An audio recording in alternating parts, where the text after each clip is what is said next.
ಧರ್ಮಾಪುರಿ ಎಂಬ ಪಟ್ಟಣದಲ್ಲಿ ವಿನಯಶೀಲನೆಂಬ ಒಬ್ಬ ವೈಶ್ಯನಿದ್ದನು. ಆತನಿಗೆ ಬಹಳ ವರ್ಷಗಳ ಕಾಲ ಮಕ್ಕಳಾಗಿರಲಿಲ್ಲ.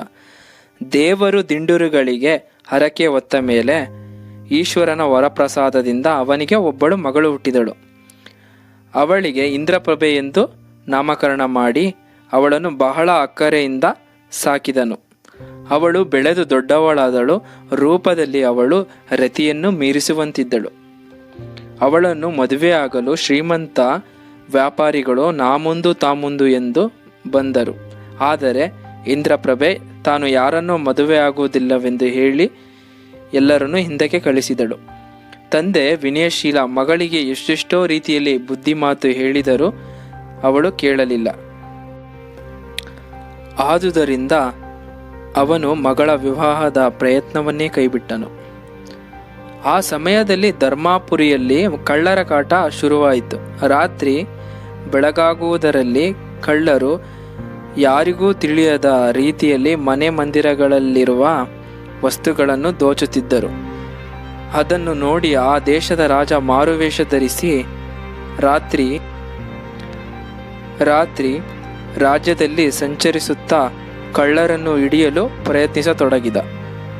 ಒಂದು ದಿನ ರಾತ್ರಿ ಅವನು ಹೀಗೆ ಮಾರುವೇಷದಲ್ಲಿ ನಗರ ಸಂಚಾರ ಮಾಡುತ್ತಿರಲು ಒಂದು ಕಡೆ ಒಬ್ಬ ಮನುಷ್ಯ ರಸ್ತೆಯಲ್ಲಿ ಚಳಿಗೆ ನಡುಗುತ್ತಾ ಕುಳಿತಿರುವುದನ್ನು ನೋಡಿದ. ರಾಜನು ಅವನ ಬಳಿ ಹೋದನು. ಅವನು ರಾಜನನ್ನು ನೋಡಿ, ನೀನ್ಯಾರು? ಈ ಮಧ್ಯರಾತ್ರಿಯಲ್ಲಿ ಒಬ್ಬನೇ ಏಕೆ ಸಂಚರಿಸುತ್ತಿರುವೆ ಎಂದು ಕೇಳಿದನು. ಆಗ ರಾಜ, ನಾನೊಬ್ಬ ಕಳ್ಳತನ ಮಾಡೋದಕ್ಕಾಗಿ ಹೋಗುತ್ತಿದ್ದೇನೆ. ನಮ್ಮಂಥ ಕಳ್ಳರಿಗೆ ಹಗಲೋ ರಾತ್ರಿಯೋ ಎಂದನು. ನಗುತ್ತಾ ಅವನ ಮಾತನ್ನು ಕೇಳಿ ಸಂತೋಷಗೊಂಡ ಆ ವ್ಯಕ್ತಿ, ನಿನ್ನಂತೆ ನಾನು ಒಬ್ಬ ಕಳ್ಳ. ಒಂದೇ ಕಸುಬನ್ನು ಮಾಡುತ್ತಿರುವ ನಾವಿಬ್ಬರು ಇಂದಿನಿಂದ ಸ್ನೇಹಿತರು. ಬಾ, ನಿನಗೆ ನನ್ನ ಮನೆಯನ್ನು ತೋರಿಸುತ್ತೇನೆ ಎಂದು ರಾಜನು ಆತನ ಇಷ್ಟದಂತೆ ಅವನೊಂದಿಗೆ ಹೊರಟನು. ಅವನು ರಾಜನನ್ನು ಕಾಡಿನ ಮಧ್ಯೆ ಇರುವ ತನ್ನ ಗುಹೆಗೆ ಕರೆದುಕೊಂಡು ಹೋದನು. ರಾಜನು ಅಲ್ಲಿರುವ ಒಡವೆ ವಸ್ತುಗಳನ್ನು ನೋಡಿ ಬೆರಗಾದನು. ಕಳ್ಳನು ರಾಜನನ್ನು ಕುಳಿತುಕೊಳ್ಳಲು ಹೇಳಿ ತಾನು ಸ್ನಾನಕ್ಕೆ ಹೋದನು. ಆಗ ಅಲ್ಲಿಗೆ ಓರ್ವ ಸುಂದರಿ ಸ್ತ್ರೀ ಬಂದು, ಅಯ್ಯ, ನಿಮ್ಮನ್ನು ನೋಡಿದರೆ ಮಹಾರಾಜರಂತೆ ಕಂಡು ಬರುತ್ತಿರುವಿರಿ. ಈ ಕಳ್ಳ ಒಬ್ಬ ಮಾಯಾವಿ, ಮಾಟ ಮಂತ್ರ ಮಾಡುವುದರಲ್ಲಿ ನಿಸ್ಸೀಮ. ಅವನು ನಿಮಗೆ ಏನೋ ಕೇಡು ಬಗೆಯಲು ಇಲ್ಲಿಗೆ ಕರೆತಂದಿದ್ದಾನೆ. ನೀವು ಈ ಕೂಡಲೇ ಇಲ್ಲಿಂದ ಹೊರಡುವುದು ಕ್ಷೇಮಕರ ಎಂದಳು. ರಾಜನಿಗೆ ಅವಳ ಮಾತು ಸರಿ ಅನಿಸಿತು. ಗುಹೆಯಿಂದ ಹೊರಬಂದ ಆ ಸ್ಥಳವನ್ನು ಚೆನ್ನಾಗಿ ಜ್ಞಾಪಕದಲ್ಲಿಟ್ಟುಕೊಂಡು ಬಳಿಕ ಅಲ್ಲಿಂದ ಹೊರಟು ತನ್ನ ನಗರವನ್ನು ಸೇರಿಕೊಂಡ. ಮರುದಿನ ರಾಜ ಕೆಲವು ಸೈನಿಕರನ್ನು ಕರೆದುಕೊಂಡು ಹೋಗಿ ಆ ಗುಹೆಗೆ ದಾಳಿ ಇಟ್ಟ. ಅಷ್ಟು ಜನರ ಮುಂದೆ ಕಳ್ಳನ ಆಟ ನಡೆಯಲಿಲ್ಲ. ರಾಜ ಕಳ್ಳನನ್ನು ಬಂಧಿಸಿ ಅವನ ಸಂಪತ್ತನ್ನು ಅರಮನೆಗೆ ಸಾಗಿಸಿದ. ವಿಚಾರಣೆ ನಡೆದು ಕಳ್ಳನಿಗೆ ಮರಣದಂಡನೆ ಶಿಕ್ಷೆ ಆಯಿತು. ಸೈನಿಕರು ಅವನನ್ನು ನೇಣಿಗೇರಿಸಲು ಸ್ಮಶಾನಕ್ಕೆ ಕರೆದುಕೊಂಡು ಹೋದರು. ಆಗ ದಾರಿಯಲ್ಲಿ ಬರುತ್ತಿದ್ದ ಇಂದ್ರಪ್ರಭೆ ಅವನನ್ನು ನೋಡಿದಳು. ಅವನ ಸೌಂದರ್ಯ ಮತ್ತು ಅವನ ನಡಿಗೆ ಅವಳನ್ನು ಮರಳುಗೊಳಿಸಿತು. ತಾನು ಅವನನ್ನು ಮದುವೆ ಆಗಬೇಕೆಂದು ಬಯಸಿ ಅದನ್ನು ತನ್ನ ತಂದೆ ಬಳಿಗೆ ತಿಳಿಸಿದಳು. ಅವಳ ತಂದೆ, ಸಾಯಲು ಹೊರಟಿರುವ ಅವನನ್ನು ಮದುವೆಯಾಗುವೆನೆಂದು ಹೇಳುವುದು ಸರಿಯಲ್ಲ. ಅವನಿಗಿಂತ ಸುಂದರನಾದವನನ್ನು ಹುಡುಕಿ ನಿನಗೆ ಮದುವೆ ಮಾಡುತ್ತೇನೆ ಎಂದು ಮಗಳಿಗೆ ಬುದ್ಧಿವಾದ ಹೇಳಿದನು. ಆದರೆ ಇಂದ್ರಪ್ರಭೆ ಅವನ ಮಾತನ್ನು ಕೇಳಲಿಲ್ಲ. ಆ ಕಳ್ಳನನ್ನೇ ಮದುವೆ ಆಗುವುದಾಗಿ ಹಠ ಹಿಡಿದಳು. ಅವನನ್ನು ರಾಜಭಟ್ಟರಿಂದ ಬಿಡಿಸಿ ನನಗೆ ಮದುವೆ ಮಾಡಿಸು, ಇಲ್ಲದಿದ್ದರೆ ನಾನು ಪ್ರಾಣತ್ಯಾಗ ಮಾಡುತ್ತೇನೆ ಎಂದಳು.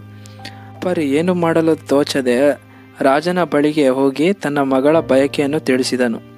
ಅದನ್ನು ಕೇಳಿದ ರಾಜನು,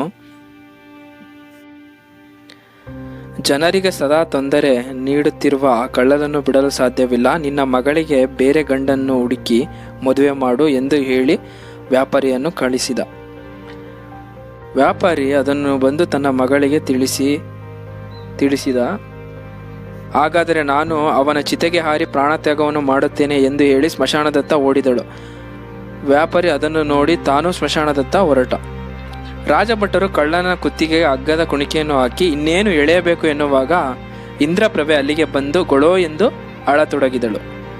ರಾಜಭಟ್ಟರು, ಇದೋ ನೋಡು, ನಿನ್ನಲ್ಲಿ ಅನುರಕ್ತಳಾಗಿರುವ ಅವಳು ನಿನಗೆ ಪ್ರಾಣಭಿಕ್ಷೆಯನ್ನು ನೀಡಬೇಕೆಂದು ರಾಜನ ಬಳಿ ಹೋಗಿ ಕೇಳಿದಳು. ಆದರೆ ರಾಜ ನಿನಗೆ ಪ್ರಾಣಭಿಕ್ಷೆಯನ್ನು ನೀಡಲು ನಿರಾಕರಿಸಿದನು. ನೀನು ಸತ್ತ ಮೇಲೆ ನಿನ್ನ ಚಿತೆಗೆ ಹಾರಿ ಸಾಯಲು ಇಲ್ಲಿಗೆ ಬಂದಿದ್ದಾಳೆ ಎಂದನು. ಅದನ್ನು ಕೇಳಿ ಆ ಕಳ್ಳನು ಕಣ್ಣಲ್ಲಿ ಕಣ್ಣೀರು ಉಕ್ಕಿ ಬಂದಿತ್ತು. ಸ್ವಲ್ಪ ಕಾಲ ಅತ್ತ. ಅವನು ನಂತರ ಗಹಗಹಿಸಿ ನಕ್ಕ. ರಾಜಭಟ್ಟರು ಅವನಿಗೆ ಮರಣದಂಡನೆ ಶಿಕ್ಷೆ ವಿಧಿಸಿದರು. ವ್ಯಾಪಾರಿ ಮತ್ತು ವ್ಯಾಪಾರಿಯ ಮಗಳು ಆ ಹೆಣವನ್ನು ಅವರಿಂದ ಪಡೆದು ಚಿತೆಯಲ್ಲಿಟ್ಟು ಬೆಂಕಿ ಹಚ್ಚಿದರು. ಬಳಿಕ ಎಲ್ಲರೂ ನೋಡುತ್ತಿದ್ದಂತೆಯೇ ಇಂದ್ರಪ್ರಭೆಯು ಆ ಚಿತೆಗೆ ಹಾರಿದಳು. ಆಗ ಈಶ್ವರನು ಪ್ರತ್ಯಕ್ಷನಾಗಿ, ಇಂದ್ರಪ್ರಭೆ, ನಿನ್ನ ಅಚಲವಾದ ಪ್ರೇಮವನ್ನು ಕಂಡು ನಿನ್ನನ್ನು ಉಳಿಸಲು ಇಲ್ಲಿಗೆ ಬಂದಿದ್ದೇನೆ. ಈ ಅಗ್ನಿ ನಿನ್ನನ್ನು ಸುಡುವುದಿಲ್ಲ, ಹೊರಗೆ ಬಾ ಎಂದು ಅವಳನ್ನು ಈಶ್ವರನು ಕೆಳಗಿಳಿಸಿದನು. ಇಂದ್ರಪ್ರಭೆ ಎರಡೂ ಕೈಯನ್ನು ಜೋಡಿಸಿ ಶಿವನನ್ನು ಭಕ್ತಿಯಿಂದ ಸ್ಮರಿಸಿದಳು. ಶಿವನು, ನಿನ್ನ ಮನಸ್ಸಿನಲ್ಲಿ ಏನಾದರೂ ಬೇಡಿಕೆ ಇದ್ದರೆ ಕೇಳಿಕೋ, ನಡೆಸಿಕೊಡುತ್ತೇನೆ ಎಂದನು. ಆಗ ಇಂದ್ರಪ್ರಭೆ, ದೇವರ ದೇವ ಮಹಾದೇವ, ನನ್ನ ತಂದೆ ತಾಯಿಗೆ ಗಂಡು ಸಂತಾನವಾಗಲಿ ಎಂದು ಕೇಳಿಕೊಂಡಳು. ಆಗ ಶಿವನು ತಥಾಸ್ತು ಎಂದು ಹೇಳಿ, ನಿನಗೇನಾದರೂ ಕೇಳಿಕೋ ಎಂದ. ಅದನ್ನು ಕೇಳಿ ಆನಂದ ಪರವಶಳಾದ ಇಂದ್ರಪ್ರಭೆಯು, ದಯಾಮಯ, ನಾನು ಮನಸಾರೆ ಮೆಚ್ಚಿದ ನನ್ನ ಪ್ರಿಯಕರನಿಗೆ ಪ್ರಾಣದಾನ ಮಾಡಿದರೆ ನಾನು ಅವನೊಂದಿಗೆ ಸುಖವಾಗಿ ಸಂಸಾರ ಮಾಡಿಕೊಂಡಿರುತ್ತೆ ಎಂದಳು. ಶಂಕರನು ತಥಾಸ್ತು ಎಂದು ಹೇಳಿ ಅದೃಶ್ಯನಾದನು. ಮರುಕ್ಷಣದಲ್ಲಿ ಕಳ್ಳನು ಚಿತೆಯಿಂದ ಎದ್ದು ಬಂದನು. ವ್ಯಾಪಾರಿ ಆತನನ್ನು ಮನೆಗೆ ಕರೆದುಕೊಂಡು ಹೋಗಿ ತನ್ನ ಮಗಳಿಗೆ ಮದುವೆ ಮಾಡಿಕೊಟ್ಟನು. ಕಳ್ಳ ತನ್ನ ಎಲ್ಲ ಹಿಂದಿನ ಕೆಟ್ಟ ಚಟಗಳನ್ನೆಲ್ಲ ಬಿಟ್ಟು ಇಂದ್ರಪ್ರಭೆಯೊಂದಿಗೆ ದಾಂಪತ್ಯ ಜೀವನವನ್ನು ನಡೆಸಿಕೊಂಡು ಸುಖವಾಗಿ 100 ಕಾಲ ಬಾಳಿದರು.